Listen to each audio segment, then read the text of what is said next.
வெற்றி வாழ்வு திருச்சபையினுடைய காலை ஆராதனைக்கு வந்திருக்கிற உங்கள் யாவரையும் நம்முடைய ஆண்டவரும் இரட்சகருமாகிய இயேசு கிறிஸ்துவின் நாமத்தினாலே வாழ்த்தி வரவேற்கிறேன். கடந்த பல வாரங்களாக நாம் பெருகுகிற கிருபை என்கிற தலைப்பிலே நாம் போதனைகளை பார்த்து வருகிறோம். இன்றைக்கு அதில் இன்னொரு வாரம் நாம் பார்க்க போகிறோம். ஒரு வசனத்தை வாசிக்கிறேன். எபேசியர் 1ஆம் அதிகாரம் 3ஆம் வசனத்திலிருந்து வாசிக்கிறேன்.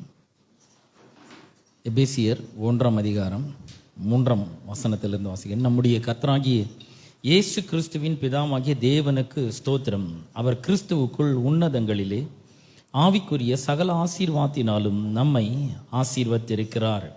தமக்கு முன்பாக நாம் அன்பில் பரிசுத்தம் உள்ளவர்களும் குற்றம் இல்லாதவர்களுமாய் இருப்பதற்கு அவர் உலக தோற்றத்துக்கு முன்னே கிறிஸ்துவுக்குள் நம்மை தெரிந்து கொண்டபடியே பிரியமானவருக்குள் தாம் நமக்கு தந்தருளின தம்முடைய கிருபையின் மகிமைக்கு புகழ்ச்சியாக தம்முடைய தயவுள்ள சித்தத்தின்படியே நம்மை இயேசு கிறிஸ்து மூலமாய் தமக்கு சுவிகார புத்திரர் ஆகும்படி முன்குறித்திருக்கிறார். அவருடைய கிருபையின் ஐஸ்வர்யத்தின்படியே இவருடைய இரத்தத்தினாலே பாவ மன்னிப்பாகிய மீட்பு இவருக்குள் நமக்கு உண்டாயிருக்கிறது. பிரியமானவர்களே, இந்த கிருபையை குறித்து நாம் பார்த்து வருகிறோம். அப்போஸ்தலர் 4ஆம் அதிகாரத்தில் அவர்கள் எல்லார் மேலும் ஒரு பெரிய கிருபை உண்டாயிருந்தது. சின்னவங்களிலிருந்து பெரியவர்கள் வரைக்கும் எல்லாரும் மேலும் கிருபை உண்டாயிருந்தது என்று நாம் பார்க்கிறோம். கிருபை அப்படின்னு சொன்னால் தகுதி இல்லாதவர்களுக்கு காண்பிக்கப்படும் தயவு. இந்த தயவை பெற்றுக்கொள்றதுக்கு அவங்களுக்கு தகுதியே கிடையாது. ஆனால் அதை என்ன பண்ணுறார்? கிருபையை, அந்த தயவை கடவுள் அவர்கள் மேலே காண்பிக்கிறவராய் இருக்கிறார். கிருபைன்னு என்ன? கடவுள் நம்மோடு கூட இருக்கிறது, நம்மோடு கூட இருந்து பெரிய பெரிய அற்புதங்களையும் அதிசயங்களையும் செய்கிறது, வழிகாட்டுறது, உதவி செய்கிறது. இதெல்லாம் தான் கிருபை என்று நம்ம பார்த்தோம்.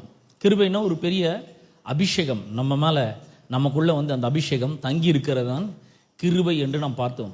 தாவீதினுடைய வாழ்க்கையில் நாம் பார்த்தோம், மோசேனுடைய வாழ்க்கையில் நாம் பார்த்தோம். மோசே சொல்கிறான், ஆண்டவரே, நான் உம்முடைய கண்களில் எங்களுக்கு கிருபை கிடைத்தது என்பதை நாங்கள் எதினாலே அறிவோம், நீர் எங்களோட கூட வருவதினால் அல்லவா.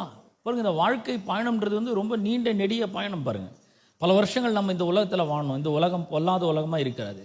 இந்த உலகத்தில் நம்ம வாழ வேண்டும் என்றால் கடவுளுடைய உதவி, கடவுளுடைய ஒத்தாசை, கடவுளுடைய அற்புதம் செய்யும் சக்தி, கடவுளுடைய கிருபை, அவருடைய அபிஷேகம், அவருடைய வல்லமை, அவருடைய ஜீவன் நம்மோடு கூட இருக்க வேண்டும். பாருங்க, அவருடைய உதவி இல்லாமல் இந்த உலகத்தில் நம்ம வாழவே முடியாது. அப்போ அவருடைய கிருபைன்றது என்ன? அவர் நம்மோடு கூட இருக்குது. மோசே சொல்றார், நீர் எங்களோடு கூட வருவதனால்தான் உம்முடைய கண்களிலே எங்களுக்கு கிருபை கிடைத்தது என்பதை நாங்கள் அறிந்திருக்கிறோம். நீங்கள் கண்டிப்பாக என் கூட வரணும் அப்படின்றார். நீங்கள் வராமல் இந்த வேலையை நான் செய்ய முடியாது. ஏன்னா பெரிய பொறுப்பு. பாருங்க, எகிப்து ஜனங்கள் அடிமைத்தனத்திலிருந்து விடுதலையாக்கணும், பார்வோன் கையிலிருந்து விடுதலையாக்கணும், அவர்களை பாலும் தேனும் ஓடுகிற நலமும் விசாலமான தேசத்துக்குள்ளே கொண்டு போகணும். இதெல்லாம் பெரிய வேலை. தேசத்தை பங்கிட்டு கொடுக்கணும், அடுத்த தலைவரை உருவாக்கணும், கண்மலையிலிருந்து தண்ணி வர வைக்கணும், 40 வருஷங்கள் வனாந்தரத்தில் அவர்களுக்கு அப்பத்தை கொடுக்கணும், சாப்பாடு கொடுக்கணும், கறி வேணும்னு கேட்பாங்க, இறைச்சி வேணும்னு கேட்பாங்க, இறைச்சி கொடுக்கணும். இதெல்லாம் இவன் ஒரு ஆளால் செய்ய முடியுமா? செய்ய முடியாது. அதே போல தான் நம்முடைய வாழ்க்கையில் கூட நாம் கூட பார்த்திங்கன்னா, நம்முடைய வாழ்க்கையிலே நாம் இந்த உலகத்திலே இந்த வாழ்க்கையை வாழ வேண்டும், நம்ம பல காரியங்களை செய்ய வேண்டும், பிள்ளைகளை பெற்றெடுக்கணும். இதில் நிறைய பிரச்சனைகள் வரும், பெரிய சவால்கள் வரும், நம்ம எதிர்க்கிற கூட்டம் பெருசாக இருக்கும். இதெல்லாம் நம்ம ஒண்டியாக செய்ய முடியாது. அது கடவுளுடைய கிருபை ரொம்ப அவசியம். புருஷனை சமாளிக்கணும், பிள்ளைய சமாளிக்கணும், மனைவியை சமாளிக்கணும், கூட பிறந்தவங்களை சமாளிக்கணும், உறவினர்களை சமாளிக்கணும், மற்ற மக்களை சமாளிக்கணும். எப்படி ஒண்டியா எப்படி செய்ய முடியும் பாருங்க. நல்லா படிக்கணும், வேலை கிடைக்கணும், வேலை கிடைச்சா அந்த வேலையை சரியா செய்யணும். நம்ம அதுக்கு வேண்டிய தெய்வீக ஞானம் வேணும் நமக்கு. அது மட்டும் கிடையாது, படிக்கிறதுக்கு நமக்கு தெய்வீக ஞானம் வேணும். வேலை செய்யும்போது நம்மளை சும்மா செய்ய விட்டுருவாங்களா? இல்லை. நிறைய பேர் நம்மளை பிடிச்சி இழுக்கிறதுக்கு விரும்புவான், நம்ம கீழே வரணும்னு விரும்புவான், முன்னேற விட மாட்டான். இவனுக்கு மட்டும் எப்படி இந்த கான்டாக்ட் கிடைக்குது, இவனுக்கு மட்டும் எப்படி இந்த ஒரு வாய்ப்பு கிடைக்குது, ஆப்பர்ச்சுனிட்டி கிடைக்குது அப்படின்னு பொறாமப்படுவாங்க. பாருங்க, சும்மாவே பொறாமப்படுவாங்க. நம்ம நல்லா இருந்தாவே பிடிக்கவே பிடிக்காது, கொஞ்சம் சந்தோஷமா இருந்தாவே பிடிக்காது, சிரிச்சுன்னு இருந்தாவே பிடிக்கவே பிடிக்காது, மகிழ்ச்சியாக இருந்தாவே பிடிக்கவே பிடிக்காது. எப்படி சிரிச்சுன்னு இருக்கிறோம் எல்லா நேரத்துலையும். இவ்வளோ பிரச்சனை, எனக்கு மட்டும் இவ்வளோ பிரச்சனை இருக்கு, இவன் மட்டும் எப்படி சிரிக்கிறான், இவன் மட்டும் எப்படி சந்தோஷமா இருக்கிறான், விடக்கூடாது, இவனை ஏதாவது பண்ணணும், நோண்டணும், இவன் நிம்மதியாக இருக்கக்கூடாது. அவங்களால எதுவும் பண்ண முடியலன்னா சும்மா ஏதாவது வாயில சொல்லி சபிக்க கூட சேர்ப்பாங்க, கேடு வரட்டும் நல்ல வாயில எதுவும் சொல்லி சேர்ப்பாங்க, நல்லாவே இருக்கக்கூடாது, இவன் நல்லாவே இருக்க மாட்டான் அப்படிலாம் சொல்லுவாங்க பாருங்க. அப்படிப்பட்ட ஒரு உலகத்தில் வாழ்ந்து கொண்டு இருக்கிற உங்களுக்கும் எனக்கும் இந்த வாழ்க்கையை நாம வெற்றிகரமாக வாழறதுக்கு கடவுளுடைய உதவி ரொம்ப ரொம்ப அவசியம். அவருடைய வழிகாட்டுதல் ரொம்ப அவசியம். ஒருவேளை நீங்கள் வியாபாரத்தை பிஸ்னஸை பண்ணுறவங்களா இருந்தால் உங்களுக்கு ரொம்ப ரொம்ப அவசியம். கடவுளுடைய கிருபை ரொம்ப அவசியம். எதிர்பார்த்த காரியங்கள் நடக்காமல் போகலாம், அப்போ அவருடைய கிருபை ரொம்ப அவசியம். அவருடைய உதவி ரொம்ப அவசியம். உங்களுக்கு வாழ்க்கையில் அற்புதம் தேவைப்படும் போது அவருடைய கிருபை ரொம்ப அவசியமாக இருக்கு. பாருங்க, இந்த கிருபை இல்லைன்னா நம்முடைய நாம் இந்த உலக வாழ்க்கையை வாழவே முடியாது. அவ்வளோ கிருபை ரொம்ப நமக்கு அவசியமாக இருக்குது. மோசேக்கு கடவுள் உதவி செய்தார். இந்த 20 லட்சம் மக்களை வழி நடத்துறதுக்கு கடவுள் உதவி செய்கிறார். நம்ம வீட்டில் 2 பிள்ளைங்க 3 பிள்ளைங்க இருந்தால் நடத்துறது ரொம்ப கஷ்டமாகுது. அவங்கள ஒழுங்காக பாதுகாத்து பராமரித்து அவங்களுக்கு தேவையெல்லாம் சந்தித்து அதுங்க திம்புறாப்ப பேசுவாங்க. கொஞ்சம் வளர்ந்த உடனே எப்படி இருக்கு பாருங்க. 20 லட்சம் மக்களை அவன் வழி நடத்தணும் மோசே. அதுக்கு ஒரு பெரிய கிருபை வேணும். கடவுளுடைய கிருபை இருந்தால் தான் முடியும். ஏன்னா ஒவ்வொருத்தன் ஒன்று ஒன்று எதிர்வான். ஆனால் ஒன்றா கல்லை தூக்கி பாடிக்கிறதுக்கு கிருபை இல்லைன்னா முடியுமா பாருங்க. செங்கடலே கடக்கணும், யோர்தானை பிளக்கணும். எவ்வளோ சவால்கள் நிறைந்த ஒரு வாழ்க்கையாக அது இருக்கிறது பாருங்க. மோசையோட கூட கடவுள் இருந்து அவன் நடக்க வேண்டிய வழியெல்லாம் காண்பிக்கிறார். 103ஆம் சங்கீதத்தில் நாம் வாசிக்கிறோம், அவர் தம்முடைய வழிகளை மோசேக்கும் இஸ்ரவேல் புத்திரருக்கும் தெரிய பண்ணினார். வழி காட்டுறாரு. நம்ம கூட வாழ்க்கையில் பல நேரங்களில் எந்த பக்கம் திரும்புறதுன்னு தெரியாமல் ஐயோ என்ன பண்ண போகிறோன்னு தெரியல அப்படின்னு நிற்கும் பொழுது கடவுள் நிச்சயமாக அவருடைய கிருபையின் மூலமாக நமக்கு வழிகாட்டுகிறவராய் இருக்கிறார். தாவீதோடு கூட இருந்தார் கர்த்தர். யோசேப்போட கர்த்தருடைய கிருபை இருந்தது. தானியேலோட கர்த்தருடைய கிருபை இருந்தது. சாத்ராக் மேஷாக் ஆபேத்நேகோட கர்த்தருடைய கிருபை இருந்தது. பெரிய பெரிய அற்புதங்களை செஞ்சு அவங்கள ராஜாவினுடைய கைக்கு அவருடைய கோபத்துக்கு தப்பு வைக்கிறார். இந்த கிருபை ரொம்ப நல்லா நம்முடைய வாழ்க்கையிலே வேலை செய்ய ஆரம்பிக்க வேண்டும். இந்த கிருபை வச்சுட்டு இருந்தால் மட்டும் பார்த்தாது, இந்த கிருபை நமக்காக வேலை செய்ய வேண்டும். கடவுளுடைய கிருபை நம்மோடு கூட இருக்குது அப்படின்னு சொல்லும்போது நான் என்ன சொன்னேன், இயேசுவே நம்மோடு கூட இருக்கிறார், நமக்குள்ள வந்து தங்கி இருக்கிறார். யோவான் சுவிசேஷம் 1ஆம் அதிகாரம் 14ஆம் வசனத்தில் நாம் வாசித்தோம். அந்த வார்த்தை மாம்சமாகி கிருபையினாலும் சத்தியத்தினாலும் நிறைந்தவராய் நமக்குள் வாசம் பண்ணினார்.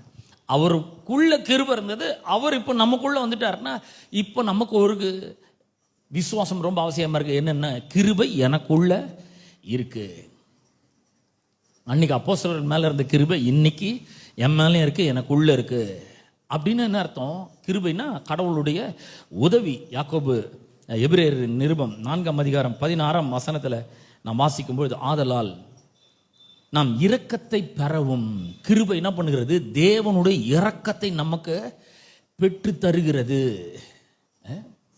இரக்கம், தேவனுடைய இரக்கத்தை அந்த கிருபை நமக்கு பெற்று தருது. அது மட்டும் இல்லை, கடவுளிடத்தில் போறதுக்கே ஒரு பெரிய தைரியத்தை அவர் அந்த கிருபை நமக்கு கொடு. இரக்கத்தை பெறவும், ஏற்ற சமயத்திலே சகாயம் செய்யும் கிருபையை அடைவும். The time of need, நமக்கு உதவி தேவைப்படுகிற நேரத்திலே அந்த உதவியை கடவுளிடத்திலிருந்து பெறுவதற்கு நாம் தைரியமாய் கிருபாசன தண்டையிலே, பார்த்தீங்களா, கிருபாசன தண்டையிலே சேர கடவும் தைரியமாக போக முடியும். கடவுள்கிட்ட எந்த உதவினாலும் நம்ம கேட்க முடியும். நமக்கு பாருங்க, உதவி தேவைன்னு வரும்பொழுதே நமக்கு ஏதாவது ஒரு மனுஷன் ஞாபகம் தான் வருது. கடவுள் ஞாபகமும் வரவே மாட்டேங்குது. கடவுள் எப்போ நம்ம பிள்ளை நம்மளை நோக்கி பார்க்கும் அப்படின்னு சொல்லி அப்படியே வெயிட் பண்ணிட்டு இருக்கிறாரு. உதவி செய்யறதுக்கு ரெடியா இருக்கிறாரு. ஆனா நம்ம என்ன பண்றோம், அநேக நேரங்களில் மனுஷங்கிட்ட ஏதாவது உதவி கிடைக்குமா அப்படின்னு கேட்குற மனுஷன் என்ன பாருங்க, அவனுடைய தகுதிக்கு ஏற்ற மாதிரி தானே உதவி செய்ய முடியும். அவனுடைய சக்திக்கு மீறி உதவி செய்யவே முடியாது. ஆனா கடவுள் எப்படிப்பட்டவர்? அவர் சர்வ வல்லமுள்ள தேவனாய் இருக்கிறார். அப்படிப்பட்ட தேவனுடைய உதவி நமக்காக, உங்களுக்காக, எனக்காக எப்பவுமே ஆயத்தமா இருக்குங்க. நம்ம போக மாட்டேங்கிறோம் அவர்கிட்ட. இந்த உதவிலாம் கர்த்தர் செய்ய வராங்க அப்படின்னு நம்ம யோசிக்கிறோம். இல்லைங்க, எல்லா உதவியும் அவரால் செய்ய முடியும். சின்ன உதவியும் செய்ய முடியும், பெரிய உதவியும் அவரால் நிச்சயமாக செய்ய முடியும். என்னென்ன உதவி செய்ய முடியும் பாருங்க. இவனுக்கு பேதுருக்கு கிருபை இருந்தது. அவன் கேட்காமே படகு அமிழத்தக்கதான, வலை கிழியத்தக்கதான மீனை கொடுத்தாரு. எவ்வளோ அற்புதம் இல்லையா? இந்த கிருபை எவ்வளோ பெரிய ஒரு வேலையை செய்கிறதுன்னு பாருங்க. சும்மா இருக்கிற ஒரு ஆளை எடுத்து, ஆடு மேய்ச்சிட்டு இருக்குன்னு எடுத்து அவனை வந்து ஏகப்பட்ட ஒரு ஐஸ்வர்யவான மாற்றுகிறது, ஒரு பெரிய ராஜாவா, தேசத்துக்கு ராஜாவாக மாற்றுகிறது தான் கிருபை. ஒரு அடிமை யோசேப்பை எடுத்து பிரதம மந்திரியாக ஆக்குற, ராஜாவுக்கு அடுத்த ஸ்தானத்துல அந்த கிருபை அவனை கொண்டு போய் வைக்கிறது. பாருங்க, இன்னைக்கு ஒருவேளை உங்களுடைய நிலைமை மோசமானதா இருக்கலாம், கையில பணம் இல்லாம இருக்கலாம், பல சோதனைகள் இருக்கலாம், பல சூழ்நிலைகள், கடுமையான சூழ்நிலைகள் இருக்கலாம். ஆனா நான் உங்களுக்கு சொல்றேன், இந்த கிருபையும் கடவுளையும் நீங்கள் இயேசு கிறிஸ்துவை நம்பும் பொழுது, விசுவாசிக்கும் பொழுது, இந்த சூழ்நிலைகள் எல்லாவற்றையும் கடவுள் மாற்றி உங்களை உயர்ந்த ஸ்தானத்தில் கொண்டு போய் வைக்க முடியும். எத்தனை பேர் விசுவாசிக்கிறீங்க? ஆமென், ஹல்லேலூயா. இன்னைக்கு ஒருவேளை நம்ம வாழ்க்கை ஒரு மாதிரி இருக்கலாம். இன்னைக்கு ஒருவேளை தாவீதை போல எங்கேயோ வனாந்தரத்தில் ஆடுகளை மேய்ச்சிட்டு இருக்கலாம். இன்னைக்கு ஒருவேளை யோசேப்பை போல அடிமை வாழ்க்கை வாழ்ந்து கொண்டிருக்கலாம். இன்னைக்கு ஒருவேளை யோசேப்பை போல சிறைச்சாலையில் இருந்து கொண்டிருக்கலாம். ஆனா கர்த்தர் உங்கள் மேல கிருபை உள்ளவராய் இருக்கிறார். அவருடைய கிருபை உங்களை உயர்த்தும், வானளவா உயர்த்தும். அந்த அளவுக்கு மேன்மைப்படுத்த அவர் வல்லமை உள்ளவராய் இருக்கிறார். அப்ப அவருடைய கிருபை எவ்வளவு பெருசுன்றதை கொஞ்சம் எண்ணி பார்க்க வேண்டும். அந்த கிருபை என்னவெல்லாம் செய்கிறது என்பதை நாம் எண்ணி பார்க்கிறவர்களாக இருக்க வேண்டும். இந்த கிருபையை இறுகமாக பற்றி கொள்ளுவர்களாக இருக்க வேண்டும். எபிரேயருக்கு நிருபம் 12 அதிகாரம் 28 உங்களுக்காக வாசிக்கிறேன்.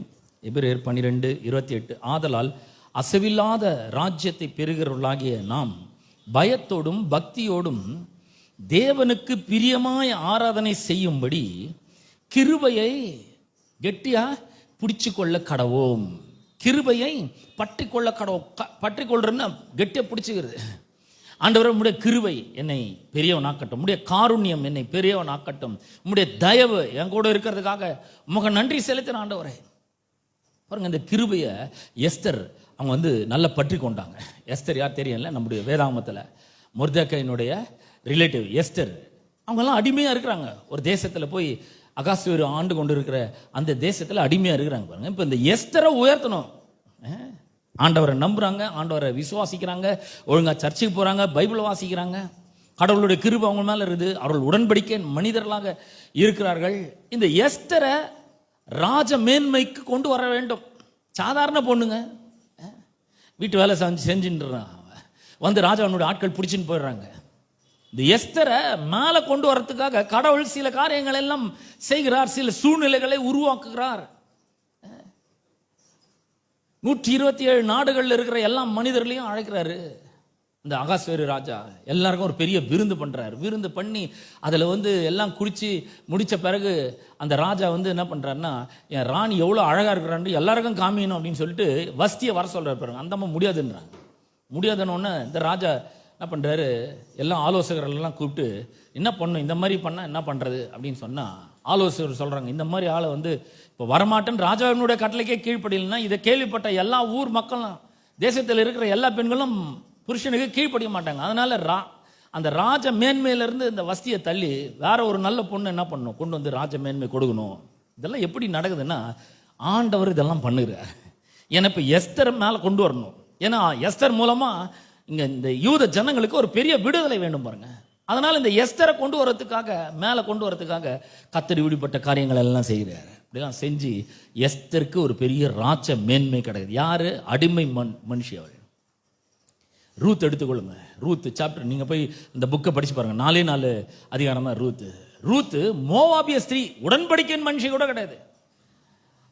அந்த ரூத்துக்கு ஒரு பெரிய கிருபையை கடவுள் கிடைக்க பண்ணுகிறார். கிடைச்சி அந்த அம்மா என்ன பண்றாங்க, ஒரு பெரிய ஊர்ல பெரிய பணக்காரன், அவன் பார்வை இந்த அம்மா மேல பட்டு அவனை வந்து என்ன பண்றாங்க, 2 பேரும் திருமணம் செய்து கொண்டு தாவீதுனுடைய தாத்தா பிறகுறாரு. அங்க எவ்வளவு அற்புதம் பாருங்க. கடவுளுடைய கிருபை ஒரு மனிதனோடு இருக்கும்பொழுது எவ்வளவு தாழ்ந்த நிலையில இருந்தாலும் சரி, அந்த மனிதர்கள் உயர்த்தப்படுகிறார்கள், மேல வருகிறார்கள். நான் சொல்றேன், இன்னைக்கு ஒருவேளை நீங்க ஒருவேளை ரொம்ப தாழ்ந்த நிலைமையில் இருக்கலாம், கஷ்டத்தில் இருக்கலாம், பண கஷ்டத்தில் இருக்கலாம், அல்லது பல விதங்கள்ல சவால்களை சந்தித்து கொண்டிருக்கலாம், வாழ்க்கையில முன்னேற முடியாமல் இருக்கலாம், நீங்கள் நினைச்ச காரியங்கள் ஈடேறாம இருக்கலாம். ஆனா கடவுளுடைய கிருபை உங்களோட கூட இருக்கிறது. இயேசு எனக்குள்ள வந்திருக்கிறார், அவருக்குள்ள கிருபை வந்திருக்கிறது, அவருக்குள்ள எல்லா தேவனுடைய தெய்வீக வல்லமை வந்திருக்கிறது என்பதை விசுவாசிச்சு கொண்டே இருக்க வேண்டும். விசுவாசிக்க இது ரொம்ப நல்லா வேலை செய்ய ஆரம்பிக்கும் பாருங்க. நம்ம என்ன நினைச்சுக்கிறோம், நம்ம எவ்வளவு முயற்சி பண்ணியாச்சுங்க, பேசாம விட்டுலான்னு இருக்கேன், நான் போட்டோம், இனிமேல் ஏதோ முயற்சி பண்றதா இல்லை, நான் என் எனர்ஜியை வேஸ்ட் பண்ண விரும்பல, என் பணத்தை வேஸ்ட் பண்ண விரும்பல, பேசாமல் விட்டுலான்னு இருக்கிறேன். விட்டுலான்னா விட்டு போயிட்டு போவோம், அவ்வளோதான், எல்லாமே போயிடுச்சு. விடக்கூடாது, விசுவாசிக்க ஆரம்பிக்க வேண்டும். கடவுள் உங்களோட கூட இருக்கிறார் என்பதை ஆணித்தரமா நம்புங்க. ஒருவேளை உங்களால் அதை ஃபீல் பண்ண முடியலன்னா கூட சொல்லுங்க, கடவுள் என்னோட கூட இருக்கிறாரு, அவர் கிருபையினாலும் சத்தியத்தினால் நிறைந்தவராய் எனக்குள்ள என்ன பண்றாரு, வாசமா இருக்கிறார் என்பதை விசுவாசித்து கொண்டே இருங்கள்.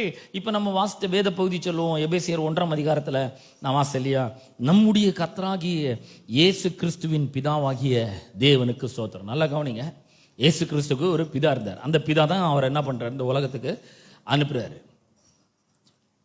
எதுக்காக அனுப்புறாரு? இந்த உலக மக்களுடைய பாவத்தெல்லாம் சுமந்து தீர்க்கும்படியா தம்முடைய குமாரனாகிய இயேசு கிறிஸ்து இந்த உலகத்துக்கு அனுப்புறாரு.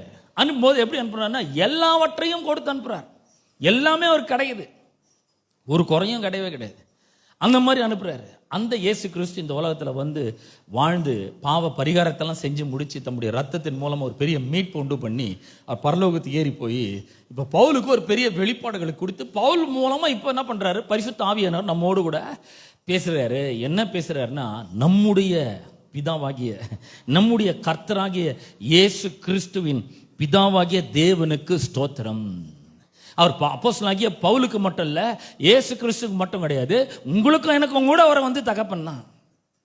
நான் சொல்றேன், அவர் உங்க மேல ரொம்ப அன்பா இருக்கிறார். கடவுள் உங்க மேல அன்பா இருக்கிறார். நம்ம நினைச்சுக்கிறோம் புருஷ அன்பு தான் ரொம்ப பெருசு, மனைவி என் மேல எவ்வளோ அன்பு வச்சிருக்கா தெரியுங்களா, ஐயோ அது மாறவே மாறாதுன்னு நினைச்சுக்கிறோம். இல்லை, என்னைக்கா இருந்தாலும் ஒரு நாள் அது மாறும். பிள்ளைங்க என் மேல எவ்வளோ அன்பு வச்சுட்டு இருக்காங்க நம்ம சொல்றோம். பிள்ளைங்களோட அன்பை பெருசா பேசுறோம், கூட பிறந்தவங்களுடைய அன்பை பெருசா பேசுறோம், இந்த பாசத்தை ரொம்ப பெருசா பேசுறோம், நட்பை ரொம்ப பெருசா பேசுறோம்.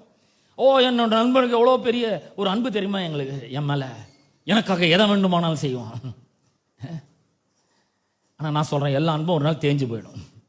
ஆனால் கடவுள் நம்ம மேலே வச்சுக்கிற அன்பு ஒரு நாளும் ஒரு இம்மியளவும் குறையவே குறையாதுங்க. அவர் உங்க மேலே அன்பா இருக்கிறார். அவர் அப்போஸ்தலனாகிய பவுலுக்கு மட்டும் இல்லை, இயேசு கிறிஸ்துக்கு மட்டும் இல்லை, உங்களுக்கும் எனக்கும் கூட அவர் பிதாவாகிய தேவனா இருக்கிறார். அவர் நம்முடைய தகப்பனா இருக்கிறார்.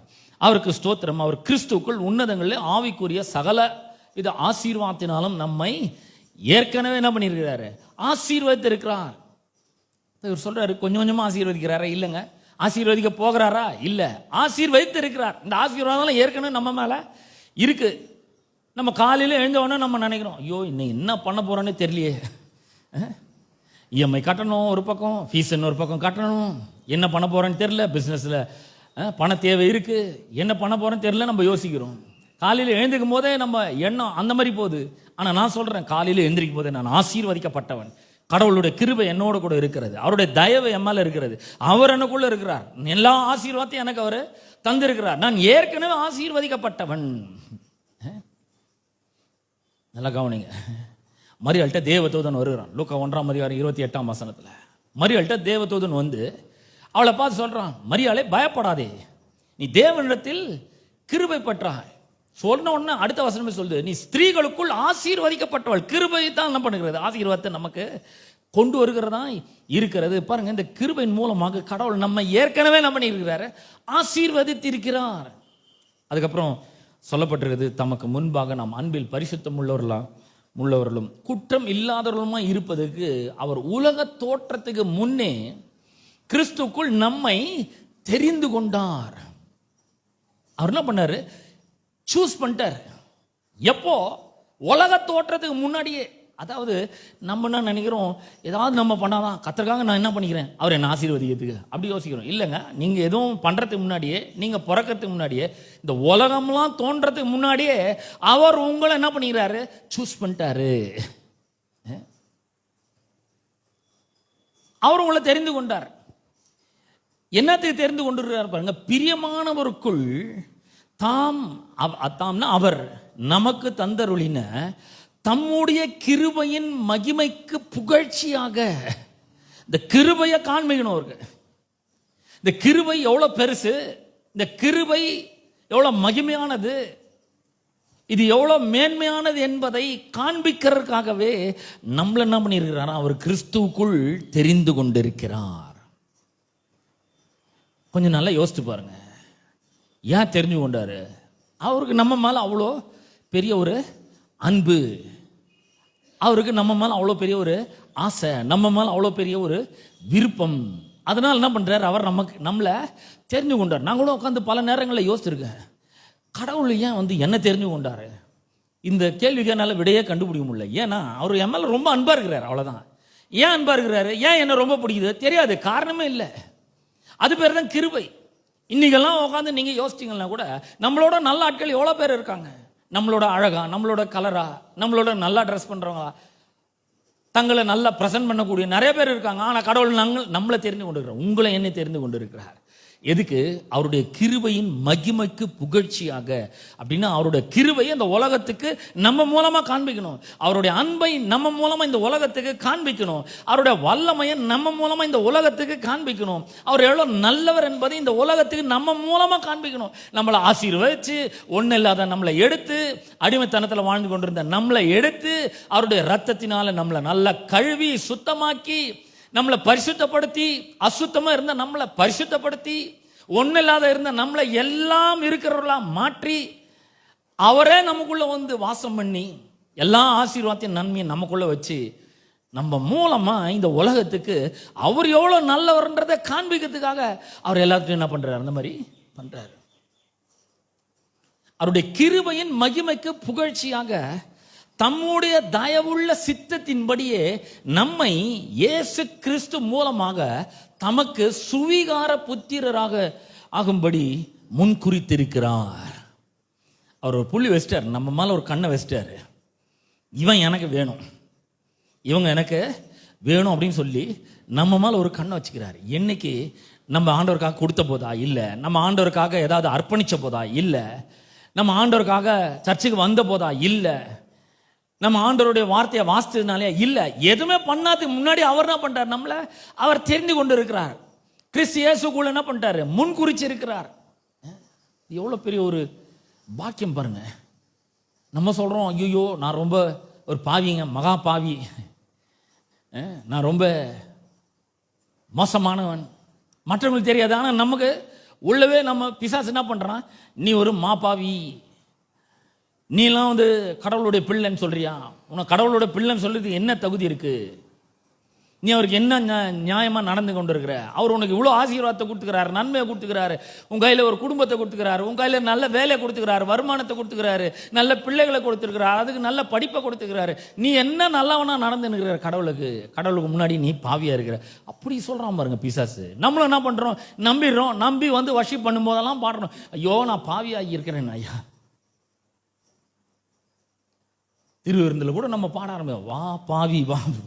கூடும்போதே பாவி இன்னும் கூப்பிட்றோம். வேற ஒரு டினாமினேஷன் சர்ச்செல்லாம் நீங்கள் பார்த்தீங்கன்னா அதில் ஒரு பாட்டே இருக்குது. திருவிருந்துக்குன்னு சில பாட்டுங்கள்லாம் இருக்குது. வா பாவி வா அப்படின்னு பாட்டே அப்படிதான்.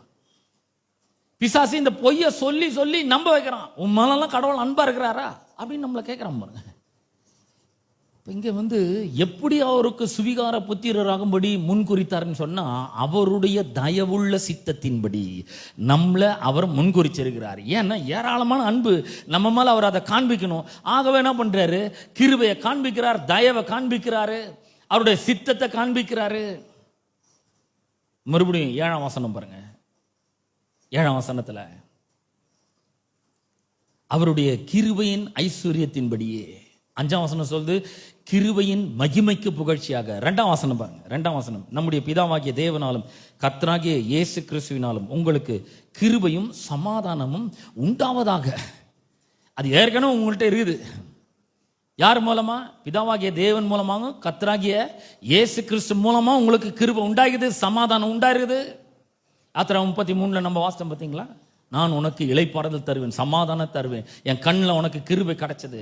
நோவாவுக்கு கர்த்தருடைய கண்களில் கிருபை கிடைத்தது.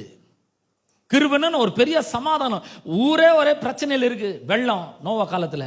ஆனால் இவனுக்கு ஒரு பெரிய சமாதானம், இவன் பத்திரமா பேழைக்குள்ள இருக்கிறான். இன்னைக்கு பாருங்க, ஊரே பிரச்சனையில் இருக்கலாம், ஊரே பெரிய சேலஞ்சஸ் சவால்களை சந்திச்சு கொண்டு இருக்கலாம், பல கடினமான சூழ்நிலைகளை சந்தித்து கொண்டு இருக்கலாம். ஆனால் உள்ள கிருபை இருக்கிறது, நமக்கு ஒரு பெரிய சமாதானம் இருக்கு. 7ஆம் வசனத்தை பாருங்க. 2ஆம் வசனத்துல கிருபை, 5ஆம் வசனத்துல மறுபடியும் கிருபை, 6ஆம் வசனத்துல தம்முடைய தயவுள்ள சித்தத்தின்படி நம்மளை அவருடைய பிள்ளையாக முன்குறித்திருக்கிறார், தெரிந்து கொண்டு இருக்கிறார். 7ஆம் வசனத்துல அவருடைய கிருபையின் ஐஸ்வர்யத்தின்படியே. பார்த்தீங்களா? riches of his grace. கிருபையின் ஐஸ்வர்யம். கிருபையின் ஐஸ்வர்யம்னா அளவிடவே முடியாத அளவுக்கு இப்போ நம்ம காணிக்கைக்கு அந்த ப்ரேயரில் கேட்டோம் பார்த்தீங்களா, கூகுளில் போட்டால் கூகுளே திணறு தான். இத்தனை டன்னு கோல்டுக்கு விலை எவ்வளோன்னு போட்டால் போட முடியல. அந்த அளவுக்கு கிருபையிலே ஐஸ்வர்யம், ஏராளமான கிருபை. ஐஸ்வர்யத்தின்படியே இவருடைய ரத்தத்தினாலே பாவ மன்னிப்பாகிய மீட்பு இவருக்குள் நமக்கு உண்டாயிருக்கிறது. 8ஆம் வசனம் சொல்லுது, அந்த கிருபையை அவர் சகல ஞானத்தோடும் புத்தியோடும் எங்களிடத்தில் பெருக பண்ணினார். பார்த்தீங்களா, கிருபையை பெருக பண்றார். பெருகுகிற கிருபை. இந்த கிருபை பெருகணும் அப்படின்னா உதவி பெருகணும், அபிஷேகம் பெருகணும், வல்லமை பெருகணும், ஜீவன் பெருகணும், வெளிச்சம் பெருகணும், மகிமை பெருகணும், உள்ள அவர் இருக்கிறார் என்ற எண்ணம் பெருகணும், ஞானம் பெருகணும், அறிவு ரொம்ப பெருகணும். அந்த கிருபையை, என்ன கிருபை? அவருடைய கிருபையின் ஐஸ்வர்யத்தை, ஐஸ்வர்யத்தின்படியே இவருடைய ரத்தத்தினாலே பாவ மன்னிப்பாகிய மீட்பு இவருக்குள் நமக்கு உண்டாயிருக்கிறது. என்ன மாதிரி அவர் நம்மளை தெரிந்து கொண்டு இருக்கிறார், முன்குறிச்சிருக்கிறார் பாருங்க. அவர் செலக்ட் பண்ணிட்டார் நம்மளை. அவ்வளோ ஆசை நம்ம மேல. இப்போ எப்போ அப்படின்னு சொன்னா, உலக தோற்றத்துக்கு முன்னாடியே. அப்போ இந்த கிருபை நம்ம கூட இருக்கிறது, நமக்குள்ள இருக்கிறது. இதை குறித்த அறிவு பெருகணும், இதை குறித்த ஞானம் பெருகணும். ஏன்னா அவர் சகல ஞானத்தோடும் புத்தியோடும் எங்களிடத்தில் பெருக பண்ணினார். பவுலுக்கு கிருபை இருந்ததுங்க, அந்த அப்போஸ்தலர்கள் எல்லாம் இந்த கிருபை இருந்தது. ஆனால் அந்த கிருபையை சகல ஞானத்தோடும் என்ன பண்றாரு, அவர்களுக்குள்ள பெருக செய்கிறார். நான் சொல்றேன், இந்த கிருபை குறித்த ஞானம், இந்த கிருபை குறித்த அறிவு நமக்குள்ள ஏராளமா பெருகணும். இந்த கிருபை இருக்கிறதுனால நம்ம என்ன மாதிரி நேசிக்கப்படுறோம், எவ்வளோ அன்பா இருக்கிறார் கடவுள் என்பதை நாம் விளங்கி கொள்ள வேண்டும். 6ஆம் வசனத்துல அவர் சொல்றாரு, நம்ம இயேசு கிறிஸ்து மூலமாக தமக்கு சுவிகார புத்திரராகும்படி முன்குத்திருக்கிறார். எப்போ? உலக தோற்றத்துக்கு முன்னாடியே. சரி, 1ஆம் அதிகாரத்தில் இவ்வளோ கிருபை வந்துக்குது இல்லை? 2ஆம் அதிகாரத்தில் பாருங்க, 2ஆம் அதிகாரத்தில் 5ஆம் வசனத்தை வாசிக்கிறேன். அக்கிரமங்களில் மரித்தவர்களாக இருந்த நம்மை கிறிஸ்துவுடனே கூட உயிர்ப்பித்தார், கிருபையினாலே ரட்சிக்கப்பட்டீர்கள். மறுபடியும் கிருபை. 6ஆம் வசனம் பாருங்க, கிறிஸ்து இயேசுக்குள் அவர் நம்மிடத்தில் வைத்த தயவினாலே தம்முடைய கிருபையின் மகா மேன்மையான ஐஸ்வர்யத்தை வருங்காலங்களில் விளங்க செய்வதற்காக. பவுல் எப்போ எழுதுறாரு? கிட்டத்தட்ட 1 நூற்றாண்டில் எழுதுறாரு இந்த நிருபத்தை. எபேசியர் நிருபத்தை 1 நூற்றாண்டில் அவர் எழுதுறாரு. அப்படி எழுதும்பொழுது அவர் சொல்றார் வருங்காலங்களிலே அப்படின்றாரு. அப்படின்னு என்னன்னா, அவர் எழுதின காலத்துல இருந்து இன்னோட இந்த காலம் வரைக்கும் என்னத்தை அவர் வெளிப்படுத்த சித்தமா இருக்கிறார்னா, அவருடைய அவர் இயேசு கிறிஸ்துவுக்குள் நம்மிடத்தில் வைத்த தயவினாலே தம்முடைய கிருபையின் மகா மேன்மையான ஐஸ்வர்யத்தை, ஐஸ்வர்யம் வருது பாருங்க, கிருபையின் ஐஸ்வர்யத்தை, மகா மேன்மையான ஐஸ்வர்யத்தை, ரிச்சஸ் ஆஃப் ஹிஸ் கிரேஸ் வருது. இங்க மகா மேன்மை, கிருபையின் மகா மேன்மையான ஐஸ்வர்யம். என்னது அது? இது கொஞ்சம் ரொம்ப ஆழமாக பார்க்கிறவர்களாக நாம் இருக்க வேண்டும். இப்போ இதை குறித்து நிறைய இடங்களில் நம்ம பார்க்குறோம். உதாரணத்துக்கு எரேமியா 1ஆம் அதிகாரத்தை இருப்போம். எரேமியா 1ஆம் அதிகாரம் ஒரு சில வசனங்களை நான் வாசிக்கிறேன். 4-5 வசனத்தை வாசிக்கிறேன். கர்த்தருடைய வார்த்தை எனக்கு உண்டாகி அவர், நான் உன்னை தாயின் வயிற்றில் உருவாக்கும் முன்னே உன்னை அறிந்தேன். I knew you before you have formed in your mother's womb. நல்லா கவனிங்க. இன்னைக்கு நம்ம நல்ல பெரிய ஆட்களாக நின்றுட்டு இருக்கோம், நல்லா வளர்ந்து பெரிய ஆட்களாக நின்றுட்டு இருக்கோம்.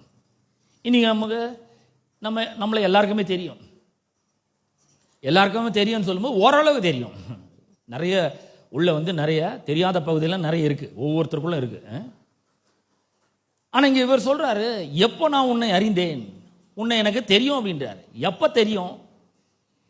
எப்ப தெரியும்னா, நீ உன்னுடைய தாயின் கருவில உருவாகிறதுக்கு முன்னாடியே உன்னை எனக்கு ரொம்ப நல்லா தெரியும். அப்படின்னா இப்போ நம்ம எப்படி இருக்கோம்? பிறந்தப்ப குழந்தையா இருந்தோம், அதுக்கு முன்னாடி தாயினுடைய வயிற்றில் இருந்தோம், அதுக்கும் முன்னாடி எப்படி இருந்தோம்? நம்முடைய தகப்பனுக்குள்ள இருந்தோம், ஒரு சின்ன எம்பரையோவா, ஒரு உயிரணுவா இருந்தோம். அதுக்கும் முன்னாடியே உன்னை எனக்கு தெரியும் அப்படின்றாரு. நீ யாரு, நீ எப்படிப்பட்டவன், நீ எவ்வளோ பெரிய மோசமான ஒரு ஆள், எல்லாமே தெரியும் அப்படின்றார். அப்படின்னா என்ன சொல்ல வர்றாருன்னா, எனக்கு எந்த அதிர்ச்சியும் கிடையாது. நம்ம நினைக்கிறோம், ஐயா நான் ஒரு ஃபெயிலியர், ஐயா நான் பரிசுத்தமாக வாழ நினைக்கிறேன், என்னால் முடியல. நீதியாக வாழ நினைக்கிறேன், என்னால் முடியல. திரும்ப திரும்ப ஒரே விஷயத்தில் நான் தோல்வி அடைகிறேன். எங்கள் அப்பா அம்மாவுக்கு நான் ஒரு பெரிய சந்தோஷத்தை கொடுக்கல. மோசமான ஒரு வாழ்க்கை வாழ்ந்து நிறுகிறேன், ரகசியமான ஒரு வாழ்க்கை வாழ்ந்து நிறுகிறேன். நான் எவ்வளோ தோல்வியில் சந்திச்சிட்டேன், குடும்பத்தில் நான் சரியா இல்லை. அது சொல்ற எல்லாமே எனக்கு தெரியும். எதுவுமே எனக்கு ஷாக்கே கிடையாது, எதுவுமே எனக்கு அதிர்ச்சியே கிடையவே கிடையாது. இப்போ நம்ம ஒரு குடும்பத்தில் இருக்கிறோம். ஒரு குடும்பத்தில் தாய் இருக்காங்க, தகப்பன் இருக்காங்க, பிள்ளைகள் இருக்காங்க. பிள்ளைகள் ஏதோ ஒரு பெரிய பிளண்டரை பண்ணிட்டு நிற்கிறாங்கன்னு வச்சுங்க. ஏதோ ஒரு மோசமான காரியத்தை பண்ணிட்டு நிற்கிறாங்க. நின்ன உடனே தகப்பனோ தாயோ சொல்றாங்க, நீ இந்த மாதிரி பண்ணுவேன்னு நான் கொஞ்சம் கூட எதிர்பார்க்கவே இல்லை, நினைச்சு கூட பார்க்கல, நான் கற்பனை கூட பண்ணியே பார்க்கவே இல்லை, எனக்கு பேரதிர்ச்சியா இருக்குதுன்னு அப்பாவோ அம்மாவோ சொல்லுவாங்க. ஆனால் ஆண்டவர் சொல்லுவார், எனக்கு தெரியும் நீ ஃபெயில் ஆவேன்னு எனக்கு தெரியும், நீ மோசமான வாழ்க்கை வாழ்வேன்னு தெரியும், நீ தடுமாற்றம் அடைவேன்னு தெரியும், நீ ஏமாத்துவேன்னு தெரியும், பாவத்தில் விழுவேன்னு தெரியும், எல்லாம் தெரியும். தெரிஞ்சுதான் நான் உன்னை செலக்ட் பண்ணியிருக்கேன்றாரு. எனக்கு எல்லாம் தெரியும்ன்றாரு பாருங்க. Before you were formed in your mother's womb I knew you அப்படின்றாரு. இது நமக்கு எவ்வளோ பெரிய ஒரு விடுதலை கொடுக்குதுன்னு பாருங்க. இதுதாங்க கிருபையின் மகா மேன்மையான ஐஸ்வர்யம். நம்மளை பற்றி எல்லாமே தெரிஞ்சோம், அவர் நம்மளை செலக்ட் பண்ணுறாரு. செலெக்ஷனுக்கு ஒரு இடத்துக்கு போகிறோம் இல்லையா, போகும்பொழுது நம்ம என்ன பண்ணுறோம், ரெஸ்யூமே எடுத்துன்னு போகிறோம். நம்மளுடைய பேர் என்ன, தகுதி என்ன, படிப்பு என்ன, எக்ஸ்பீரியன்ஸ் என்ன, எல்லாமே வரும். இப்போ ஆண்டவர் உட்காந்து நிற்கிறாரு. ஆண்டவர் உட்காந்து நிற்கும்போது நம்ம போய் நிற்கிறோம். நான் போய் நிற்கிறேன்னு வச்சுக்கோங்க, என்னையே நான் உதாரணமாக சொல்லிக்கிறேன். நான் போய் நிற்கிறேன், ஓகே எத்தனை பாவம்பா, 12578, ஓகே செலக்டட், போ. நான் ஒன்று தெரிஞ்சு கொண்டேன், எனக்கு தெரியும் இதுக்கப்புறமும் நீ பாவத்தில் விழுவேன், இதுக்கப்புறமும் நீ தடுமாற்றம் அடைவ, இதுக்கப்புறமும் நீ அவிசுவாசத்தில் சிக்குவ, இதுக்கப்புறமும் என்னை சந்தேகப்படுவ, என்னை மறுதளிப்ப, எல்லாமே தெரியும். இருந்தாலும் நான் என்ன பண்ணுறேன், உன்னை செலக்ட் பண்ணுறேன். பாருங்க, மார்க்கு சுவிசேஷத்தை திருப்போம். மார்க்கு சுவிசேஷம் 3ஆம் அதிகாரம் 13ஆம் வசனத்தை வாசிக்கிறேன். மார்க்கு 3:13. பின்பு அவர் ஒரு மலையின் மேல் ஏறி தமக்கு சித்தமானவர்களை தம்மிடத்தில் வரவழைத்தார். யார் வரவழைக்கிறது? இயேசுதான் வரவழைக்கிறார். இவங்கெல்லாம் யாரு? தமக்கு சித்தமானவர்கள். யார் யாரெல்லாம் தெரிந்து கொள்ள வேண்டும் என்று சித்தம் உள்ளவர்களாக இருக்கிறார்களோ அவர்கள் எல்லாம் என்ன பண்றாரு? தம்மிடத்தில் வரவழைக்கிறார். அவர்கள் அவரிடத்திற்கு வந்தார்கள். எல்லாம் வந்துட்டாங்க. பேதுரு, சீமோன், யாக்கோபு, யோவான், அந்திரேயா, எல்லாம் 12 பேரும் வந்தாச்சு. 14ஆம் வசனம். அப்பொழுது அவர் 12 பேரை தெரிந்து கொண்டு, பெரிய கேங் அதுலேருந்து 12 பேர் என்ன பண்றாரு? தெரிந்து கொண்டு அவர்கள் தம்மோடு கூட இருக்கவும் பிரசங்கம் பண்ணும்படியாக தாம் அவர்களை அனுப்பவும் வியாதிகளை குணமாக்கி பிசாசுகளை துரத்தும்படி அவர்கள் அதிகாரம் உடையவர்களாய் இருக்கவும் அவர்களை ஏற்படுத்தின. 12 மொத்த பேரும் கூப்பிட்டாரு, சித்தமானவர்கள்லாம் கூப்பிட்டாரு. அதுக்கப்புறம் அதுலேருந்து 12 பேரை தெரிந்து கொண்டாரு. யார் செலக்ட் பண்ணி? இவர் தானே செலக்ட் பண்ணுறாரு. செலக்ட் பண்ண ஆளுங்கெல்லாம் கொஞ்சம் பாருங்க. 3 வருஷம் பேதுரு கூடவே இருக்கிறான், எங்கே போனாலும் வரான். மறுரூபம் மலைக்கு போன ஆண்டவரை நம்ம இங்கே தங்கிடலாம், நமக்கு ஒரு கூடாரம், மோசேக்கு ஒரு கூடாரமோ, எலியாவுக்கு ஒரு கூடாரமோ போட்டு இங்கே இருந்துடலாம் ஆண்டவரேன்றான். யார் உன்னை விட்டு ஓடி போனாலும் நான் உன்னை விட்டு ஓடி போகவே மாட்டேன்றான். இதெல்லாம் சொல்கிறான், எல்லாமே நல்லா தான் இருக்குது. ஆனால் ஒரு பிரச்சனைன்னு வந்தப்போ, இயேசு எனக்கு தெரியாதுங்க, அந்த ஆளை எனக்கு தெரியவே தெரியாது, இது வரைக்கும் அந்த ஆளை நான் பார்த்ததே கிடையாது, இப்படி சொல்கிறான் பாருங்க. நான் கேட்குறேன், இயேசுக்கு இது தெரியுமா தெரியாதா? தெரியும், அவருக்கு நல்லா தெரியும். பேதுரு நம்ம மறுதளிக்க போகிறான்னு நல்லா தெரியும். தெரிஞ்ச செலக்ட் பண்றாரு அவனை. நான் சொல்றேன், நீங்க தடுமாறுவீங்கன்னு தெரியுங்க, நீங்க பாவத்தில் விழுவீங்கன்னு தெரியும், நீங்கள் அவரை ஏமாற்றுவீர்கள் தெரியும், ரகசிய வாழ்க்கை இருக்கும்னு தெரியும் அவருக்கு. எல்லாம் தெரிஞ்சுதான் உங்களை செலக்ட் பண்ணி இருக்கிறாரு. ஐ நியூ யூன்னு சொல்றாரு. when before you were formed in your mother's womb, தாயின் வயிற்றில் ஒரு கருவாக உருவார்த்து முன்னாடியே எனக்கு தெரியுமா, நீ யாரு, வெளியே வந்து என்னென்ன கோலம் பண்ணுவ, என்னென்ன அழிச்சாட்டியங்கள்லாம் பண்ணுவீங்க, என்ன அக்கிரமத்தை பண்ணுவீங்க, எல்லாமே எனக்கு தெரியும். இருந்தாலும் நான் உன்னை செலக்ட் பண்ணிக்கிறேன், நான் செலக்ட் பண்ணியாச்சு உன்னை. இப்போ கொஞ்சம் யோசித்து பாருங்க, இந்த கிருபையின் மகா மேன்மையான ஐஸ்வர்யம் நமக்கு ரொம்ப நல்லா வழங்க ஆரம்பிக்குது பாருங்க. யூதாஸ் காரியத்தை எடுத்துக்கோங்க. அவருக்கு நல்லா தெரியுமா தெரியாது? தெரியுங்க. அவருக்கு தெரியாத விஷயம் என்ன இருக்குது? இவன் நம்மளை காட்டி கொடுக்க போகிறான் அப்படின்னு தெரியும். தெரிஞ்சு என்ன பண்றாரு? அவனை செலக்ட் பண்றாரு. 12 பேர்ல ஒருவன் பிசாசா இருக்கிறான் அப்படின்னு இயேசுவே சொல்றாரு. உங்களில் ஒருவன் என்னை காட்டி கொடுக்க போகிறான்னு சொல்றாரு. இப்படியே சொல்றாரு. உங்களை ஒரு ஆள் என்ன காட்டி கொடுக்க போறான். யாருன்னு தெரியும். எல்லாம் யார் யாருன்னு கேட்குறாங்க. கேட்ட உடனே நான் இந்த அப்பத்தை பிட்டு யாரிடத்தில் கொடுக்கிறேன்னு அவன் தான் சொல்லிட்டு அப்பத்தை பிட்டு அந்த திராட்சை ரசத்தில் முக்கி எடுத்து யூதாசிட்ட கொடுக்குறாரு. கொடுத்த உடனே அதை வாங்கி புசிக்கிறான். அவனுக்குள்ள சாத்தான் புகுந்தான் என்று வேதம் சொல்கிறது. அவர் சொல்ற, நீ போய் செய்ய வேண்டியதை சீக்கிரமா செய்கின்றார். செய்ய வேண்டியதை சீக்கிரமா செய்கின்றாரு. இப்ப தெரியுமா தெரியாதா? தெரியும். இவன் தான் காட்டி கொடுக்க போறான் என்று தெரியும். யோவான் சுவிசேஷம் 13ஆம் அதிகாரம் 21ஆம் வசனத்தை வாசிக்கிறேன். யோவான் 13:21. இயேசு இவைகளை சொன்ன பின்பு ஆவியிலே கலங்கி, உங்களில் ஒருவன் என்னை காட்டி கொடுப்பான் என்று மெய்யாகவே மெய்யாக உங்களுக்கு சொல்லுகிறேன் என்று சாட்சியாக சொன்னார். அப்பொழுது யாரை குறித்து பேசுகிறாரோ என்று சீஷர்கள் ஐயப்பட்டு ஒருவரை ஒருவர் நோக்கி பார்த்தார். அந்த சமயத்தில் அவருடைய சீஷர்கள் இயேசுக்கு அன்பா இருந்த ஒருவன் இயேசுவின் மார்பிலே சாய்ந்து கொண்டிருந்தான். வந்து செஸ்ட்ல சாஞ்சிக்கிறான். யார்? யோவான். அவர் தான் இந்த சுவிசேஷத்தை எழுதுறார். யாரை குறித்து சொல்லுகிறார் என்று விசாரிக்கும்படி சீமோன் பேதுரு அவனுக்கு சைகை காட்டினான். கேளு, யாரை பத்தி சொல்றாரு? யார் காட்டி கொடுக்க போறது? 12 பேர் இருக்கிறோமே. சீஷர்களுக்கு தெரியவே இல்லை, மேட்டரே தெரியவே இல்லை சீஷர்களுக்கு. ஆனா இயேசுக்கு தெரியுது. அவர் எப்பயோ யூதாச அந்த பதவி விட்டு விலக்கி இருக்கலாம். ஆனா அவர் கூட வச்சுட்டு இருந்த ஏன்? கடவுளுடைய சித்தம் நிறைவேற வேண்டும்.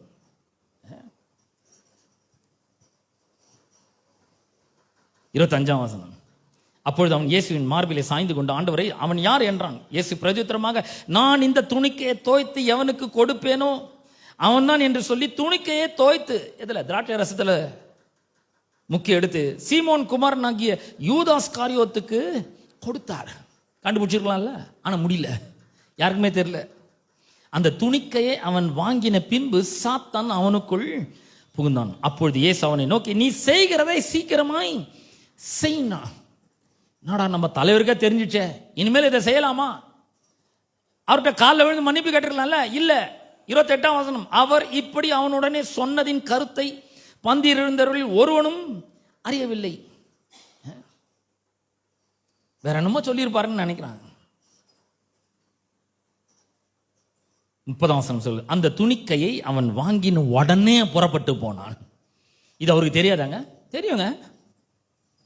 இவன் காட்டி கொடுக்க போறான்றது தெரியும், முத்தத்தினால காட்டி கொடுக்க போறான்றது தெரியும், எல்லாமே தெரியும். தெரிஞ்சு அவனை செலக்ட் பண்றாரு. நான் சொல்றேன், நீங்க என்ன பண்ணுவீங்க, நீங்க எப்படி தடுமாறுவீங்க, எப்படி ஃபெயில் ஆவீங்க, எல்லாமே தெரிஞ்சு உங்களை செலக்ட் பண்ணியிருக்கிறாரு. நான் சொல்றேன், அதுவே நமக்கு ஒரு பெரிய ஒரு விடுதலையின் மனப்பான்மை கொடுக்கிறாரு. என்னை பத்தி எல்லாமே அவருக்கு தெரியும், தெரிஞ்சுதான் என்ன செலக்ட் பண்ணிக்கிறாரு. இப்ப எரேமியாவுக்கு வருவோம். எரேமியா 1ஆம் அதிகாரம் 5ஆம் வசனத்தை வாசிக்கிறேன். நீ உன் தாயின் வயிற்றில் உருவாகும் முன்னே நான் உன்னை அறிந்தேன், நீ கர்ப்பத்திலிருந்து வெளிப்படும் முன்னே நான் உன்னை என்ன பண்ணேன்? பரிசுத்தம் பண்ணி நான் செட் அபார்ட் பண்ணிட்டாரு. செட் அபார்ட்னா என்ன? அவருடைய வேலைக்காக, அவருடைய நோக்கத்துக்காக, அவருடைய சித்தத்தை பண்றதுக்காக அவன் வாழ்க்கையில ஒரு பெரிய பிளானை வச்சு எனக்காக செய்யணும். எல்லாத்தையும் திட்டமிடுறாரு. எதுவும் தெரியாதனால அவர் பண்றாருன்னு நினைக்கிறீங்களா? இல்லைங்க, எல்லாமே தெரியும் அவருக்கு. அதனால நான் என்ன சொல்ல வரேன்னா, அவருக்கு தெரிஞ்சதே நம்ம போய் சொல்ல வேண்டிய அவசியம் இல்லை. உதாரணத்துக்கு பேதுருவை செலக்ட் பண்ணிட்டார்ல, பேதுரு போய் என்ன பண்றான் பாருங்க. லூக்கா 5ஆம் அதிகாரத்தில் அவன் வந்து படகு கரையில் நிறுத்திட்டு வலைகளை அலசி கொண்டு இருக்கிறான். அப்படி அலசி கொண்டு இருக்கும்போது ஏசு வந்து அவனிடத்துல ஒரு படகை கேட்கிறாரு. படகு கொஞ்சம் உள்ள தள்ளி கொண்டு போப்பான்னு, உள்ள தள்ளி கொண்டு போய் விடுறான். அது ஏறி நின்று பிரசங்கம் பண்ணிட்டார். பிரசங்கம் பண்ணி முடிஞ்ச உடனே பேதுருவை கூப்பிடுறாரு, இங்க வாப்பா. பேதுரு வலைங்களாம் அலசி கொண்டுறான். வீட்டுக்கு போகணும். இப்போ எப்படி போறதையும் யோசிச்சுட்டே இருக்கிறான். வலைகளை அலசி கொண்டு இருக்கும் பொழுது இயேசு அவனை கூப்பிட்டு ஆழத்தில் தள்ளி கொண்டு போய் உங்கள் வலைகளை போடுங்கள்ன்றார்.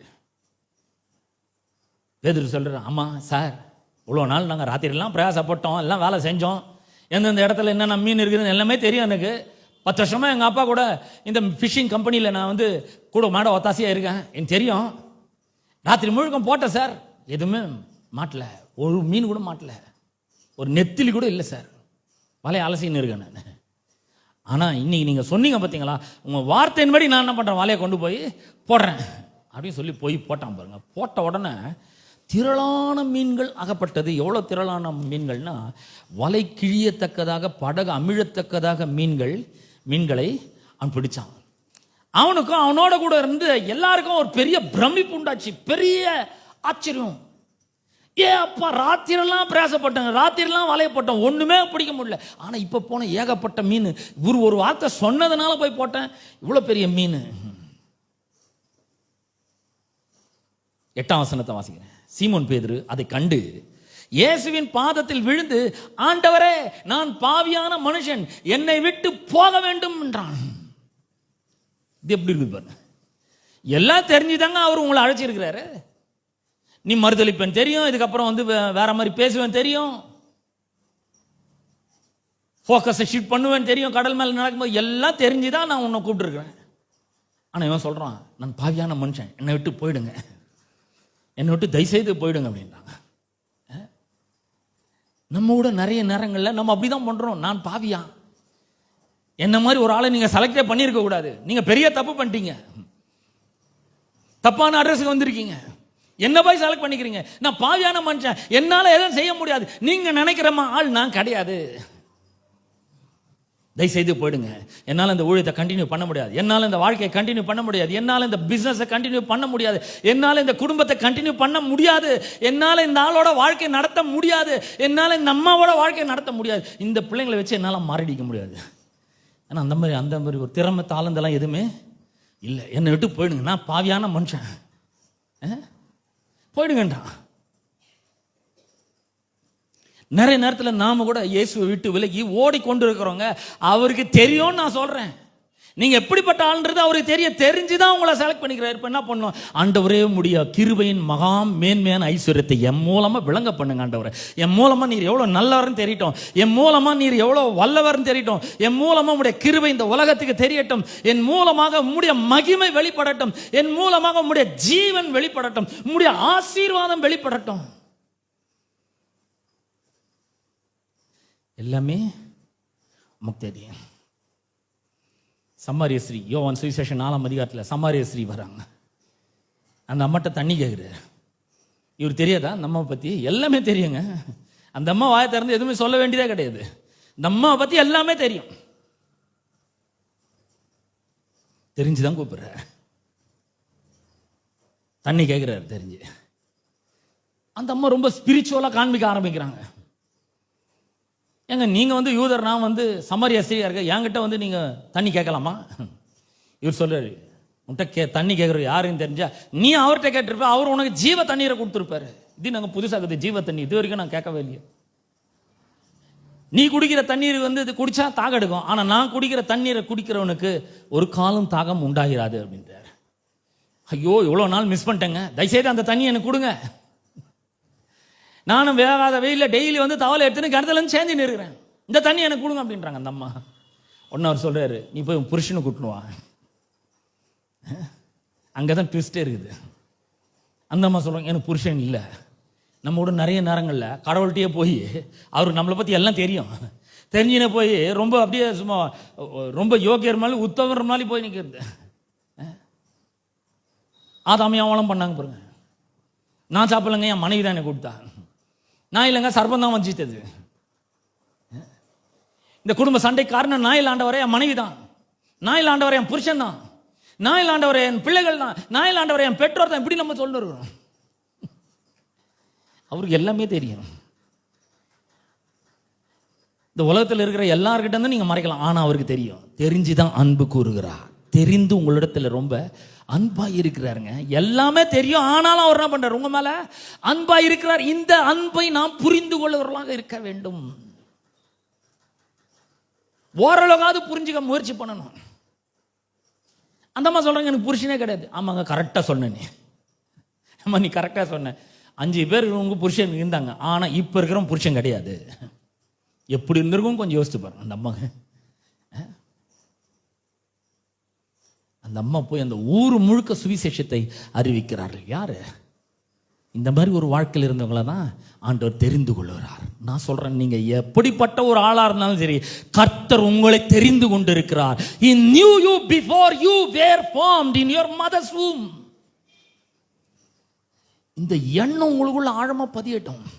எல்லாம் தெரிஞ்சுதான் அவர் உங்களை தெரிஞ்சு கொண்டு இருக்கிறார். என்ன தெரிஞ்சு கொண்டு இருக்கிறார், எல்லாமே அவருக்கு தெரியும். என்கிட்ட நீங்க மறைக்கலாம், உங்க வீட்டில் இருக்கிறவங்க கிட்ட மறைக்கலாம், உலகத்தாருடைய கண்ணில் மண்ணை தூவலாம், அவருக்கு முன்னாடி இருள் கூட வெளிச்சமா இருக்குன்னு சொல்லுது. இதெல்லாம் தெரிஞ்சுதான் அவர் நம்ம மேல அன்பாய் ஈர்க்கிறார். எல்லாமே தெரியும். அவர் எப்படி நேசிக்கிறாருன்றது பாருங்க. ஒரு தகப்பன், அவங்க 2 பிள்ளைங்க இருந்தாங்க. இளையகுமார் என்ன பண்றான், தகப்பன்ட்ட அப்பா சொத்துல பாகம் பிரிச்சேன், எனக்கு சேர வேண்டியதெல்லாம் எனக்கு கொடுங்க. உங்களுக்கு பிசினஸும் தெரியாது, வாழவும் தெரியாது, வாழவும் விட மாட்டீங்க, எனக்கு என் சொத்துல பங்கு வேணும். இது எவ்வளவு பெரிய அவமானம் தெரியுங்களா? தகப்பன் செத்தாதான் அந்த சொத்தை பங்கு பிரிக்க முடியும். ஆனா இங்க ஆஸ்தியில பாகத்தை எனக்கு பிரிச்சு கொடுன்றான். தகப்பனுக்கு இது ஒரு பெரிய ஒரு பெயினா இருக்கு, வலியா இருக்குது. இருந்தாலும் மகன் அவன் என்ன பண்ணாலும் இவருக்கு பிள்ளை தான். அவனை கோபிக்க முடியாது, அவன் மேல எரிச்சல் அடைய முடியாது, அவனை புறக்கணிச்சு தள்ள முடியாது. உரிமையை கொடுத்துதான் ஆகணும். சொத்துல பங்கு வீதத்தை அவனுக்கு கொடுத்துட்டான். இவன் என்ன பண்றான், எல்லாத்தையும் எடுத்துக்கொண்டு தூர தேசத்துக்கு போறான். ஏன்னா இங்க இருந்தா அப்பா இதை பண்ணாத, அதை பண்ணாத, இதை செய்யாத, அதை செய்யாத, எல்லாம் உங்களுடைய நன்மைக்காக தானே சொல்றாங்க. பிள்ளைகளுக்கு சொல்றேன், பெற்றோர் உங்களோட நன்மைக்கு தான் சொல்றாங்க. இல்ல என்னோட ஃப்ரெண்டு கூப்பிட்டுருக்கான், நான் போனோம். இங்க போய் என்னென்ன நடக்குதுன்னு நம்ம தான் படிக்கிறோமே எல்லாமே. தகப்பனும் தாயை சொல்ல முடியாது, போக கூடாது, உன்னை அனுப்ப முடியாது. இல்ல எனக்கு அங்க அனுப்புறாங்க, இவங்க வீட்டில் அனுப்புறாங்க, என் ஃப்ரெண்டு வீட்டில் அனுப்புறாங்க, அவளை அனுப்புறாங்க, இவளை அனுப்புறாங்க, என்ன மட்டும் அனுப்ப மாட்டேங்க. உன்னை அனுப்ப முடியாது. ஏன்? உன் மேல அன்பா இருக்கிறனால தான் என்ன பண்றாங்க பெற்றோர் அப்படி செய்யறாங்க. தூர தேசத்துக்கு போறான். ஏன்னா எங்க அப்பா கண்டிப்பார். இங்க இருந்தா தூர தேசத்துக்கு போய் தன்னுடைய ஆஸ்தி எல்லாம் தன்னுடைய நண்பர்களோடு சேர்ந்து என்ன பண்றான், செலவழிச்சு போட்டான். செலவழிச்சு போட்ட பிறகு அவன் குறைவுபட தொடங்கினான். குறைவுபட தொடங்கின பொழுது சாப்பிட்றதுக்கு சாப்பாடு கூட கிடைக்கல. அப்புறம் என்ன பண்றான், ஒரு குடியானோட போய் ஒட்டி கொண்டான். அவன் கூப்பிடல, வேலைக்கு இன்டர்வியூ எடுக்கல. அவனு இவனா போறான், ஐயா எனக்கு ஏதாவது வேலை கொடுங்க, ஒரு 3 நாளா சாப்பாடு கொடுத்தா போதும். அவன் பாருங்க சாப்பாடே கொடுக்கல. பன்றிக்கு போடுற தவிட்ட சாப்பிட்றது மேல அவ்வளோ ஆசை, என்ன எவ்வளோ பசி இருந்திருக்கும்னு பாருங்க. இப்படியே போய் நின்ற வாழ்க்கை. போய் நின்றப்போ அவனுக்கு ஒரு புத்தி தெளியுது. உட்காந்து சிந்திச்சு பார்க்குறான். நாம் கூட சிந்திச்சு பார்க்கணும். உட்காந்து சிந்திச்சு பார்க்குறான். என்ன சிந்திச்சு பார்க்குறான், என்னுடைய தகப்பனுடைய வீட்டிலே அநேக கூலிக்காரர்களுக்கு கூட பூர்த்தியான சாப்பாடு இருக்கிறது, நானோ இங்கே பசியினால் வேதனைப்படுகிறேன். என்ன மாதிரி புத்தியில ஒரு பெரிய தெளிவு வருது பாருங்க. தகப்பனுடைய அன்பு ஞாபகம் வருது. வந்த உடனே அவன் தனக்குள்ள சொல்லிக் கொள்றான். என்னன்னு சொல்றான், நான் எழுந்து இருக்கிற இடத்த விட்டு எழுந்து என் தகப்பன் இடத்துக்கு போய், தகப்பனே உமக்கு விரோதமாகவும் பரத்துக்கு விரோதமாக நான் பாவம் செஞ்சிட்டேன். இனிமேல் உன்னுடைய மகன் என்று சொல்லிக் கொள்றது கூட எனக்கு அருகதை கிடையாது, எனக்கு ஒரு யோகியதை கிடையாது. ஆனா ஒண்ணு, எனக்கு இப்ப சாப்பாடு வேணும். உடைய கூலிக்காரர்கள் கூட பூர்த்தியான சாப்பாடு இருக்கு, என்னுடைய கூலிக்காரர்கள் ஒருவனாக வைத்துக் கொள்ளும் என்று நான் சொல்ல போறேன். எழுந்து வராம பாருங்க. இவ்வளோ வருஷங்கள் பன்றியோட இருந்தவன் எப்படி இருப்பான்னு கொஞ்சம் யோசிச்சு பாருங்க. சட்டை அழுக்கா இருக்குது, நாத்தடிக்குது. இவன் வரத தூரத்திலிருந்து தகப்பன் பார்க்கறான். பார்த்துட்டு ஓடி போய் அவனுடைய கழுத்தை கட்டி கொள்கிறான். அவன் என்னமா சொல்ல வரான், அழ ஆரம்பிக்கிறான். அப்பா சாரி டாடி. அவனுக்கு அழுகை பீறிட்டு கொண்டு வருது. உமக்கு விரோதமா, கடவுளுக்கு விரோதமா அப்படி நம்புறங்க. தகப்பன் காதல எதுவுமே உள்ள, கழுத்தை கட்டி கொண்டு அவனை முத்தம் விடுறான். தகப்பனுடைய அன்பு எவ்வளவு பெருசுன்ற பாருங்க.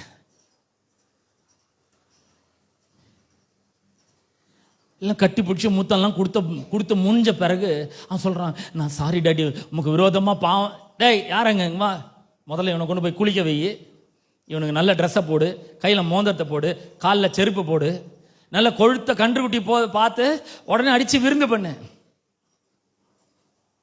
என் குமாரன் என்ன பண்ணிட்டான், காணாமல் போனான். மறுபடியும் என்ன பண்ணிடுறான், கண்டுபிடிக்கப்பட்டான், போயிட்டான், இப்போ வந்திருக்கிறான். அதனால் எல்லாரும் சந்தோஷப்பட்டு இதை கொண்டாடுங்கன்னு சொல்கிறான் பாருங்க.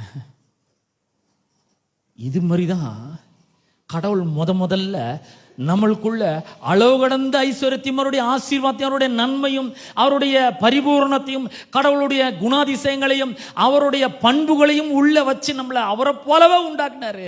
அவரை மாதிரியே நம்ம இருந்தோம், நம்மளை மாதிரி அவர் இருந்தார். ஆனால் இந்த பையன் ஆஸ்தியை போய் செலவழிச்சு போட்டு தரித்திரன் ஆனது போல எல்லா அதிகாரத்தையும் என்ன பண்ணிட்டோம், பிசாசுகிட்ட நம்ம இழந்து விட்டோம். பிசாசு நம்மளை பாப்பராக்கி கையில் ஒன்றும் இல்லாதவன் ஆக்கி தம்பிடி காசு கூட செல்லாதவன் ஆக்கி நம்மளை அப்படியே ரோட்டோரத்தில் விட்டான். இந்த பூமியில், இந்த பூமிக்கு நம்ம தான் ராஜா. ஆனால் அந்த மாதிரி ஒரு பெரிய ஒரு கூஜா மாதிரி ஆக்கி நம்மளை தூக்கி விசிறிச்சிட்டான். அவர் நம்மளை தேடி வந்தார். நம்ம இருக்கிற அந்த அசுத்தமான நிலைமையிலே நம்முடைய கழுத்தை கட்டி கொண்டு முத்தமிட்டு அவருடைய ரத்தத்தினாலே நம்மை கழுவி அவருடைய நீதியின் வஸ்திரத்தை நமக்கு கொடுத்து அவருடைய அதிகாரம் என்கிற மோதிரத்தை நம்முடைய விரல்ல மாட்டி கொழுத்த கன்றை அவருடைய குமாரனை நமக்காக அடித்து சொன்னாரு, என்னை விட்டு பிரிஞ்சு போனான், எனக்கு எந்த சம்பந்தம் இல்லாத இருந்துச்சு, ஆனால் இப்போ திரும்ப வந்துட்டான், நான் இவனை கண்டுபிடிச்சிட்டேன், இவன் என் வீட்டுக்கு திரும்ப வந்துட்டான். இதெல்லாம் சொல்லி முடிச்சுட்டு தான் மனம் திரும்புகிற ஒரே பாவியின் நிமித்தம் பரலோகத்தில் மிகுந்த சந்தோஷம் உண்டாயிருக்குன்னு சொல்கிறாரு. இப்போ உங்களுக்கு வழங்குதா எவ்வளோ பெரிய ஒரு மகா மேன்மையின் ஐஸ்வர்யம், கிருபையின் மகா மேன்மையான ஐஸ்வர்யம்.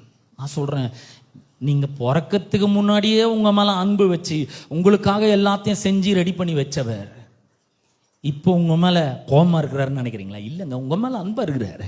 உங்களுக்காக அவர் எதையும் செய்ய ஆயத்தமாக இருக்கிறார். உங்களுக்காக அற்புதத்தை செய்ய ஆயத்தமாக இருக்கிறார். உங்களுடைய அடிமைத்தனத்தெல்லாம் என்னைக்கோ ஒழிச்சு கட்டிட்டாரு. உங்களை தம்முடைய சுவிகார புத்திரராக அவர் தெரிந்து கொண்டு விட்டார். இதுதான் தேவனுடைய கிருபை, இதுதான் அவருடைய கிருபையின் மகிமை, ஐஸ்வர்யம், மகாமேன்மையான ஐஸ்வர்யமாக இருக்கிறது. எல்லாம் தெரிஞ்சும் அவர் என்னையும் உங்களையும் தெரிந்து கொண்டு இருக்கிறார். இப்போ யோசித்து பாருங்க, இந்த கடவுளுக்கு விரோதமாக என்னால் பாவம் செய்ய முடியுமா? இதுலேயே பாவத்திலே போய் வாழ்ந்து கொண்டு இருக்க முடியுமா, வாழ முடியுமா? அவருடைய அன்பை எண்ணி பார்க்கணும். அவருடைய கிருபையின் மகா மேன்மையான ஐஸ்வர்யத்தை இந்த உலகத்துக்கு காண்பிக்கணும். அதனால என்ன பண்றாரு, அடிமையாக இருந்த நம்மளை கொண்டு போய் அரசனாக வைக்கிறார். தாழ்ந்த நிலைமையில் இருக்கிற நம்மளை கொண்டு போய் உயர்ந்த நிலையில வைக்கிறார். உதவியற்றவர்களாக இருந்த நமக்கு அவர் பேர் உதவிகளை செய்கிறாரு. ஒண்ணுமே இல்லாத நமக்கு அற்புதத்தின் மேல அற்புதத்தை செஞ்சு நம்மளை அவரோட கூட அவருடைய வலது பார்சத்தில் கொண்டு போய் உட்கார வைக்கிறாருங்க. எவ்வளவு பெரிய ஒரு கிருபைன்னு கொஞ்சம் எண்ணி பாருங்க. ஆமென். அவர் உங்களை நேசிக்கிறாரு. இன்னைக்கு நீங்க ஒருவேளை எந்த நிலைமையில் இருந்தாலும் பரவாயில்ல, இந்த அன்பை எண்ணி பாருங்கள். என்னைக்கு அவனுக்கு புத்தி தெளிஞ்சதோ, நான் போனேன், எங்கள் அப்பா வந்து என்ன நான் பண்ணேன், இந்த பணத்தை என்ன பண்ண, இத்தனை லட்சத்தை என்ன பண்ணேன், இந்த சொத்தை என்ன பண்ண, எப்போ வித்த, யாருக்கு வித்த, எங்கே வித்த, இந்த பணத்தெல்லாம் என்ன பண்ணேன், அவர் எதுவும் கேட்க போகிறது கிடையாது. என்ன பார்த்த உடனே அவருக்குள்ள அன்பு பிரவாகமாக பொங்கி வழிய போகிறது. என் கழுத்தை கட்டி கொண்டு என்னை முத்தமிட்டு எனக்கு வேண்டிய எல்லாவற்றையும் அவர் செய்ய போகிறாரு.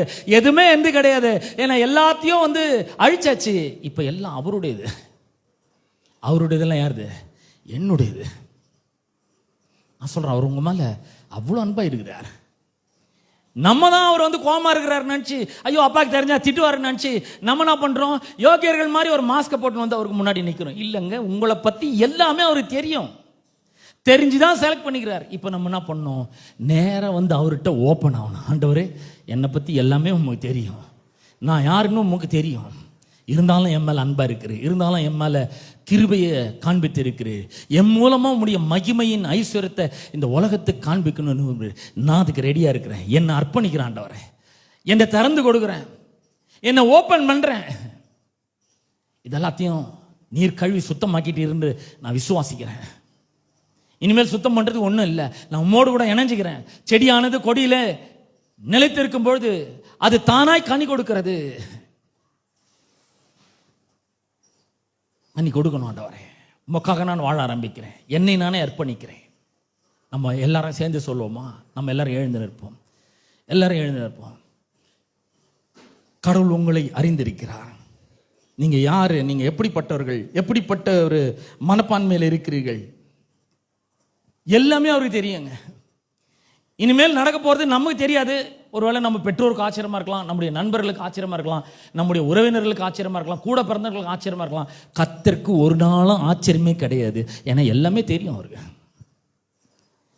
அவருடைய பார்வைக்கு மறைவானது ஒன்றுமே இல்லை. அப்படி இருக்கும்போது அவரை எப்படி ஏமாற்ற முடியும்? ஆனா நான் சொல்றேன், ஏமாத்தினாலும் சரி அவர் நம்ம மேல அன்பா இருக்கிறார். பேதுரு மறுதலிச்சான் தான், ஆனா உயிர் தெழுந்த பிற்பாடு மரியாதை இடத்துல சொல்லி அனுப்புறார், பேதுருவுக்கும் சொல்லுங்கள். அவன் மேல அன்பா இருக்கிறாரு. பிரியமானவர்களே, தேவன் உங்க மேல வச்ச அன்பு அனாதியானது. அது அழியவே அழியாது, ஒரு நாளும் குறையவே குறையாது. உங்க மேல அவர் அவ்வளோ அன்பா இருக்கிறார். இந்த அன்பு மட்டும் நீங்க எண்ணி பாருங்க. டெய்லி இதை வந்து என்ஜாய் பண்ணுங்க. அந்த அன்பை என்ஜாய் பண்ணுங்க. நம்ம புருஷன் நம்ம மேல லேச அன்பு காமிச்சாவே நம்ம உருகிடுறோம். நம்ம மனைவி கொஞ்சம் லேசா நம்ம மேல அன்பு காமிச்சாலும் நம்ம உருகிறோம். அப்படியே மனைவி தாங்க எல்லாமே. நான் எதையோ வச்சுக்கிறது எல்லாம் என் மனைவி கிட்ட கொடுத்துருவேன். ஏன் அவ என் மேல அவ்வளோ அன்பா இருக்கிற. இதே மாதிரிதான் பிதா என்னிடத்தில் அன்பா இருக்கிறார். என்னிடத்தில் அன்பா இருந்து அவருடைய இதெல்லாவற்றையும் என் கையில ஒப்பு கொடுத்திருக்கிறார். நான் சொல்றேன், அவர் உங்க மேல அன்பா இருக்கிறார்னா எல்லாத்தையும் உங்க கையில கொடுத்திருக்கிறாருன்னு அர்த்தங்க. எல்லாத்தையும் உங்க கையில கொடுத்திருக்கிறார். இதெல்லாம் உங்க கையில இருக்குது. இப்போ நீங்க நல்லா வர்றதும் நல்லா வராம போறதும் உங்க கையில தான் இருக்குது. அவர் சர்ச்சுக்கு வந்தாதான் நான் உன்னை ஆசீர்வதிப்பேன்னு சொல்ல, சர்ச்சுக்கு வரும்போது இதெல்லாம் கற்றுக் கொடுக்குறாங்க பாருங்க. அது மூலமா நீங்க விளங்கி கொண்டு கடவுளோட அன்பை இன்னும் அதிகமா தெரிஞ்சு கொண்டு அந்த அன்பில வாழ ஆரம்பிக்கிறீங்க. வாழ்க்கை ரொம்ப நல்லாகுது. ஆனா இதெல்லாம் தெரியலன்னா அந்த அன்பை ருசிக்கவே முடியாது. அதுக்காக தான் சர்ச்சுக்கு வரணும். ஆனா இங்க வர்றதுனால ஆசீர்வாதம் கிடையாது.